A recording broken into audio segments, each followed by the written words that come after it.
With the Reaktor blocks and with the Eurorack framework that's becoming ever more popular in 2016 and beyond, this synthesis method is all about imagination and experimentation. And that's why I'm going to kind of leave the discussion here. I'm not going to go any further. If you are confused about what any of these modules do, or you're having a hard time really figuring out just the signal flow, please let me know and I'll add on more videos later on. But I don't want to go too far, because if I go too far, you're going to start to pick up on my tendencies and the sort of hookups that I think are going to be cool. And then you're going to lose some of that, because I think learning modular synthesis, really learning this method, is a lot about trial and error.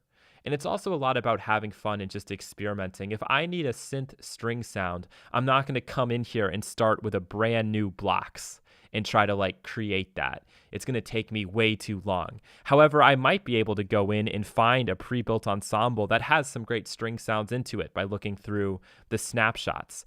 But I just want to leave you with kind of one final example and to show you something that we haven't looked at before. So far, we've always just been working with like one oscillator, but we don't have to do that. And a big component here inside of these blocks is working with the various mixers that they have. And in this case, we have a 4-input mixer. So if we wanted to have more than one oscillator going, we want to get the blend between them, we could bring in these oscillators. And maybe I want one of these oscillators and I want to combine it with one of the Monarch oscillators, right? Very easy for me to take this output, put it in here, take this output, put it in here, combine both of these guys into the same filter. Maybe I want the West Coast filter to be the one.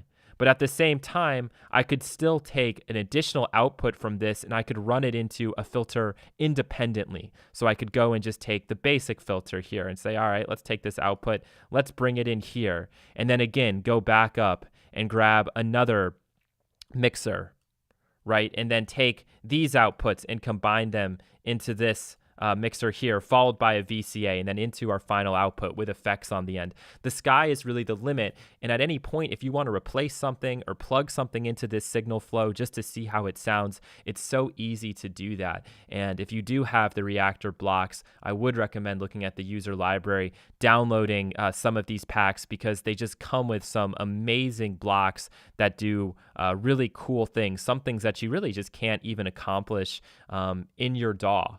Right? Because we know that with regular synthesizers, we're limited to what the synth gives us. Not every synthesizer is going to give us what they call here a free verb, or like a frequency shifter, or a entropy filter, right? So these are things to experiment with, and it can really take your sound design in all sorts of kooky and crazy directions. Also, don't forget to look at the stuff that comes bundled here, some of these made for you ensembles. For example, let's bring in this one called Duality.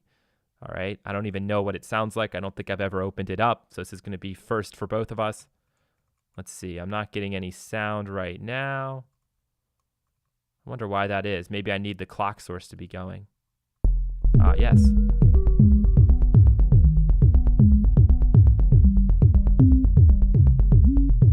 Just check that out. And then with these pre-built ensembles, we have these different snapshots that we can load. We can even morph between presets.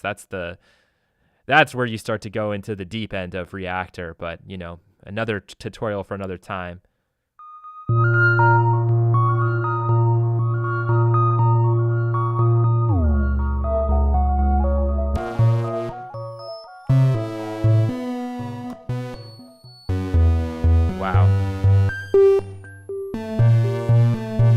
Right, if we want to get really fancy, you can also see this is taking 40% of my CPU, and I don't have the most screen real estate in the world. A lot of these are things we haven't looked at before, but you could then go in and really sort of try to figure out everything that's going on here, right? And start to see, okay, so this is connecting here. Why are all of these things doing? What does this do, right? This is a little bit of a different module, something that we haven't seen, something that we could bring up on our own.